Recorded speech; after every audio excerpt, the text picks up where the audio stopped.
Word of the Nerd. I'm Christopher Calloway at the New Jersey Comic Expo on Sunday, the final day, November 20th, 2016. And I am here with writer Peter David. Peter, welcome. Glad to be here. It is so good to see you. Happy to be here. People know you as writer of The Hulk, X Factor, and you also worked on Young Justice, the animated series? I did indeed. That's coming back. I wrote 4 episodes for the series. And yes, it is coming back. I can proudly now announce that, which was announced a week ago, that Young Justice will be coming back for a 3rd season. Excellent. Are you going to work on the 3rd season, perhaps? Can't tell you right now. Okay. It's possible. Possible. I see you have some scripts laid out here. I do. Some are from Young Justice. Why don't you tell us why you have those scripts laid out? I heard that yesterday. It was very interesting. Well, I have them laid out so I can sell them, basically. If people are interested, and they can come by and buy one. I've got 3 of the 4 here. I've got Bloodlines, which is the one that introduced Impulse. I've got Secrets, which was the Halloween episode that had Secret and Harm. And I have Intervention, in which they team up in order to free the Blue Beetle from the negative influence of the Scarab. Okay. Are people looking to buy scripts not just to have a piece of the show per se, but also to learn how to write? Are they interested? Oh, yes. People buy scripts for any number of reasons. Some of them because they've never seen scripts before and they're interested in the format. Others are interested because these are actually first drafts, which means there's things in there that got cut either to save time or to save money. So people feel as if they're getting, an extra bit of Young Justice, that sort of thing. Okay. I remember back in the day, I think it was Comic Buyer's Guide, used to have a column, But I Digress. Yes. And that was probably the first thing I turned to when I picked that up. And you made a lot of predictions back then about where the industry was going, and one of them was about comics, I believe, if I recall this correctly, rebooting like every year and having a new volume, possibly. No, I think what I said was that that's what I would do. What you would do, okay. Everyone seems so obsessed with number ones that I said what I would probably do if I were ever in charge of a comic book company is I would just do away with numbering altogether. I would just have everything labeled by the month that it came out. So I'd have, every year would be January 2017, February 2017, and so on. That to my mind would take away all the obsessions about number ones and get people to focus instead on the actual comic books. But you would have the labeling of the months so that anyone who knows how the months run would be able to know what order to keep the comic books in. It does get confusing now to know which order, especially when there's crossovers to read the books. Exactly. Is there anything out there that you're currently reading or following in the comic industry? Oh yeah, I have various titles that I enjoy. I don't want to start reciting them, but I have various titles being published by all companies that I'm currently reading and getting a kick out of. Is there anything that you're working on that you want to share with us? Well, I'm currently writing Spider-Man 2099, something that not a ton of people seem to know.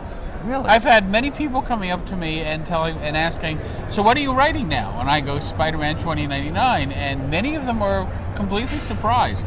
They're oblivious to the fact that we've been doing this book for 3 years, which is kind of disheartening. It's really disheartening when people who are Spider-Man 2099 fans are coming up to me and going, they should really bring back Spider-Man 2099. I'm going, dude, I'm writing the book. I'm also writing Stephen King's Dark Tower, and I have some other projects that I'm not at liberty to discuss at this point. Yeah.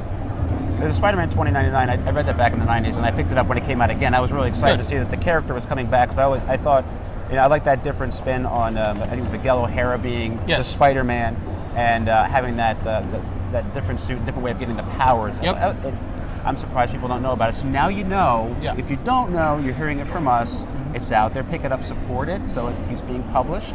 It's a shame because there's a lot of books out there that are very good, that if someone's trying something new or different, if it's not following the same old pattern, they just don't thrive. They just can't get any space on the shelf. Or they are only interested in books that are part of tie-in events, which is a massive contradiction. Fans are always complaining about tie-in events, but those are the books that they buy.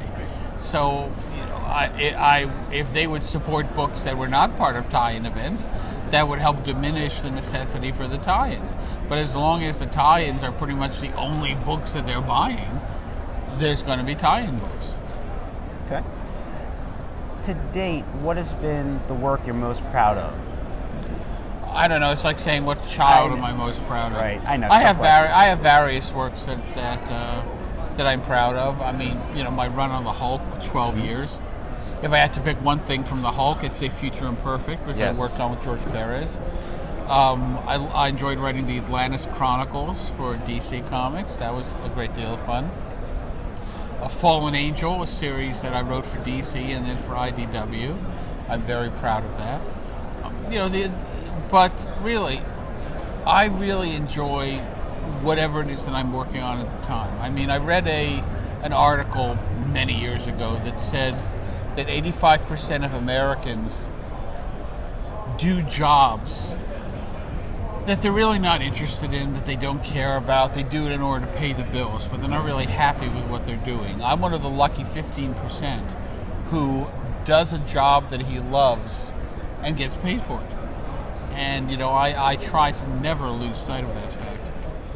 And we appreciate you doing that job and making our lives more joyful by having those stories for us. Happy to do it. And one last question. Sure. You're also writing novels. You have been writing novels. Why don't you tell us about some of the novels that are out there? I see you have Star Trek. Yeah, well, this is a Star Trek novel that I have. I have various books that have been published. I have a book called Artful, which is right over there, which is not updating is not correct. It's a sequel to Oliver Twist.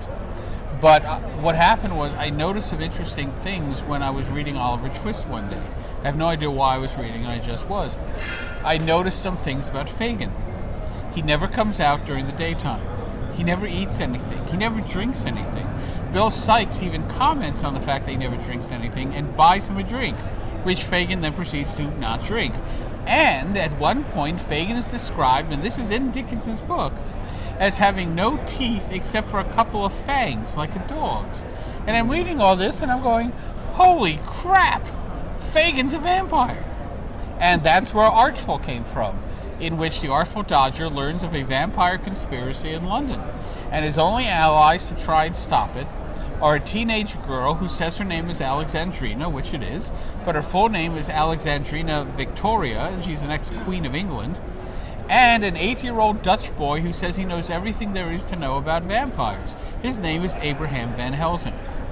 So that's Artful, and you can get that you can get that through Amazon. And I have other books that are also published through Crazy 8 Press, which is a publishing endeavor by myself and a number of other writers, in which we put out our own titles and are quite pleased in doing so.